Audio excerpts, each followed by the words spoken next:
Hi, my name is Christine Abrigana. I am the host of Lagim, a Filipino true crime podcast. Every other Friday, I publish true crime stories on the Philippines and the Filipino diaspora. But sometimes there are cases out there that are simply too obscure or they don't have a lot of information about them. And so I cannot make a podcast episode out of them just yet or ever. So I've chosen this format and this platform to share those stories with you. Today, we will look into a slightly crazy case. This is the Camarines Sur hostage tragedy case from 2014. 6 hours before the new year 2014 started, a hostage drama unfolded in Barangay New San Roque in Pili, Camarines Sur. The hostage taker was later identified as Anthony Zepeda, who shot and killed 5 people, including himself. The hostage drama went on for 10 hours, during which negotiations took place but eventually failed. Zepeda refused to negotiate till the very end. But I'm getting ahead of myself. How did this all get started? First and foremost, it has to be noted that the Zepeda family was quite well known. They were not just any kind of family. The Zepedas built their wealth through real estate development, feed milling, and manufacturing businesses. They are also known to be kind people who valued nature, which led them to develop a nature park to encourage a love for camping, horseback riding, bird watching, and trailing. Now, with regards to the hostage drama, the police believe that it all started at around 6 or 8 o'clock in the morning on the last day of 2013, whilst the family was preparing for breakfast. Anthony Zepeda, his father Expedito, and his brother Victor started arguing, but this quickly turned into a heated verbal dispute over family businesses and botched company decisions. Now, the specific reason for this heated argument is still being debated, but many have weighed in with their ideas at that time. One relative confirmed that it was all about finances. Another friend stated it was about drugs. Another close family member said that the conflict between Anthony and his father started when Anthony was given his inheritance in the form of a rural bank. Anthony proceeded to sell this bank, but it was sold at a time that was simply bad for the family. So it was bad timing, really, because it was during this time when the family businesses experienced some problems.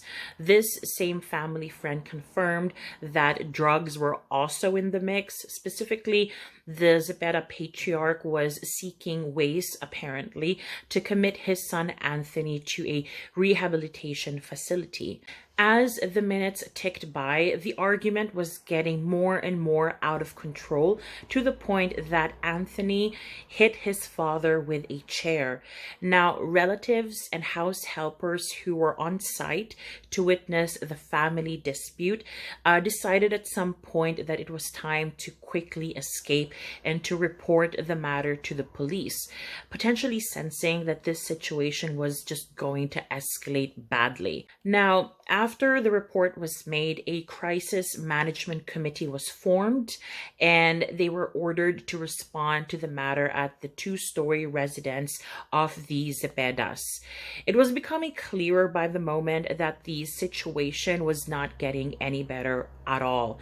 The heated verbal argument had now morphed into a hostage situation. As it happened, Anthony was a gun enthusiast as well, and he carried with him at all times a .45 caliber pistol, which made the situation even worse.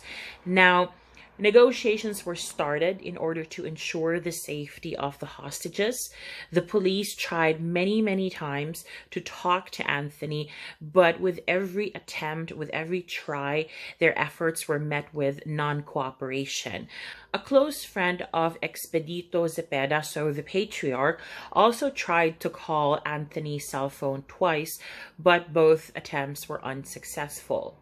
By 4 p.m., shots rang out.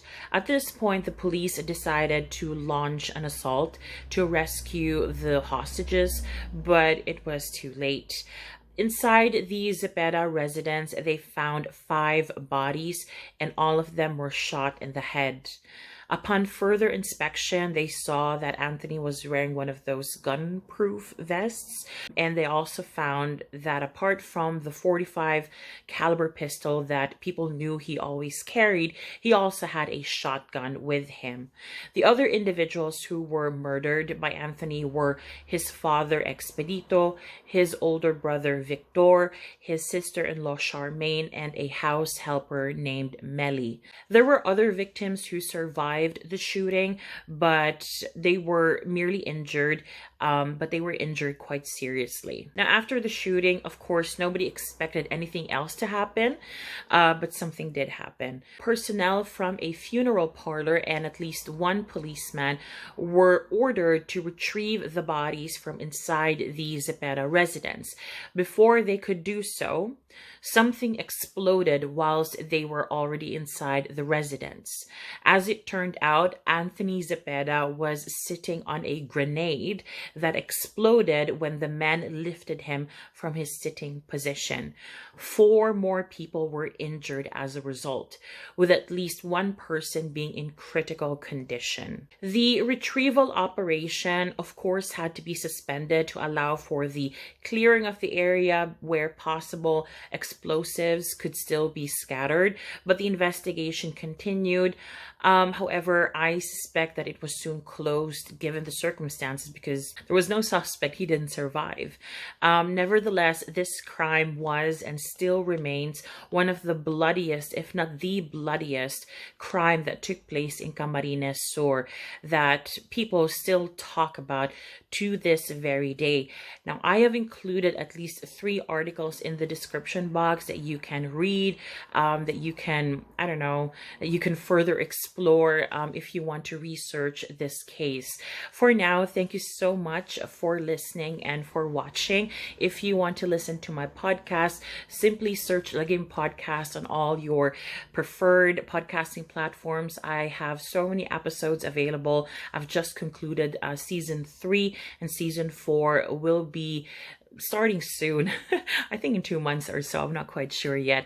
In the description box, I've also placed some links to my social media accounts, ways to support me as an independent Filipino true crime content creator. So please check those all out, and thank you again for watching. Maraming salamat. Paalam.